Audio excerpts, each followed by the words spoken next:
মরুভূমিতে বালুর পাইপ দিয়ে বন বানিয়ে ফেলেছে চীন। প্রকৃতির সাথে লড়াই করা সহজ কথা নয়। ঝড়, খরা আর অসহ্য তাপের কাছে মানুষ বরাবরই নতি স্বীকার করেছে। কিন্তু ইতিহাস বলে কিছু মানুষ হার মানে না। চীন সেটাই প্রমাণ করেছে। যেখানে শুধু ধুলো আর বালির রাজত্ব ছিল, সেখানে আজ সবুজের ঢেউ খেলছে। আর এই অসাধারণ রূপান্তরের পেছনে রয়েছে একটাই কৌশল: স্যান্ড গ্রিড ব্যারিয়ার। কল্পনা করুন এমন একটা জায়গা যেখানে চোখ যতদূর যায় শুধু বালু আর বালু। কোনো গাছ নেই, ছায়া নেই, প্রাণের কোনো চিহ্ন নেই। এক সময় হয়তো সেখানে মানুষ বাস করত, ফসল ফলতো, কিন্তু জলবায়ু পরিবর্তনের নিষ্ঠুর থাবায় সব শেষ হয়ে গেছে। মরুভূমি সবচেয়ে বড় সমস্যা হলো থামতে না জানা বাতাস। এই বাতাস প্রতিনিয়ত বালু উড়িয়ে এক জায়গা থেকে আরেক জায়গায় নিয়ে যায়। মাটি কখনো স্থির হওয়ার সুযোগ পায় না, তাই কোনো গাছপালার শিকড় ধরতে পারে না। চীন এই সমস্যার একটা অবাক করা সমাধান বের করেছে। তারা লম্বা বস্তায় বালু ভরে সেগুলো মরুভূমির বুকে একটা নির্দিষ্ট ছকে বিছিয়ে দিচ্ছে। এলোমেলোভাবে না, একদম মেপে সমান দূরত্বে গ্রিড আকারে।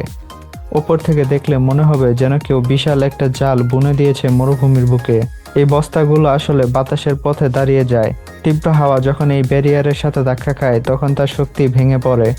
বাতাস আর আগের মতো বালু উড়িয়ে নিতে পারে না।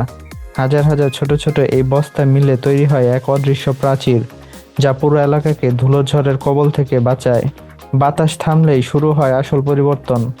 বালুকণাগুলো এতদিন ছুটে বেড়াতো, এখন স্থির হতে শুরু করে। মাটির উপরে সামান্য উর্বর স্তর আর উড়ে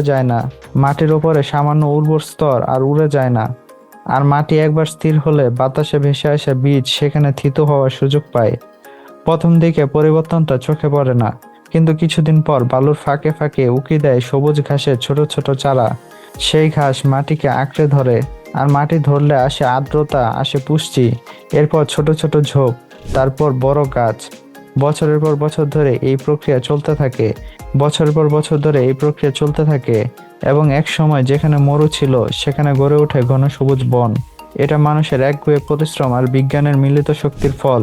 চীনের এই স্যান্ডগ্রিড পদ্ধতি এখন শুধু একটা দেশের সাফল্যের গল্প নয়, এটা পুরো পৃথিবীর জন্য একটা পথ দেখাচ্ছে। আফ্রিকার সাহারা থেকে শুরু করে মধ্যপ্রাচ্যের বিস্তীর্ণ মরুভূমি, যদি এই কৌশল সেখানেও ছড়িয়ে দেওয়া যায়, তাহলে হয়তো একদিন পৃথিবীর মানচিত্রই বদলে যাবে। বালুর জায়গায় থাকবে শুধু সবুজ। ভিডিওটি ভালো লাগলে আমাদের চ্যানেলটিকে সাবস্ক্রাইব করতে পারেন।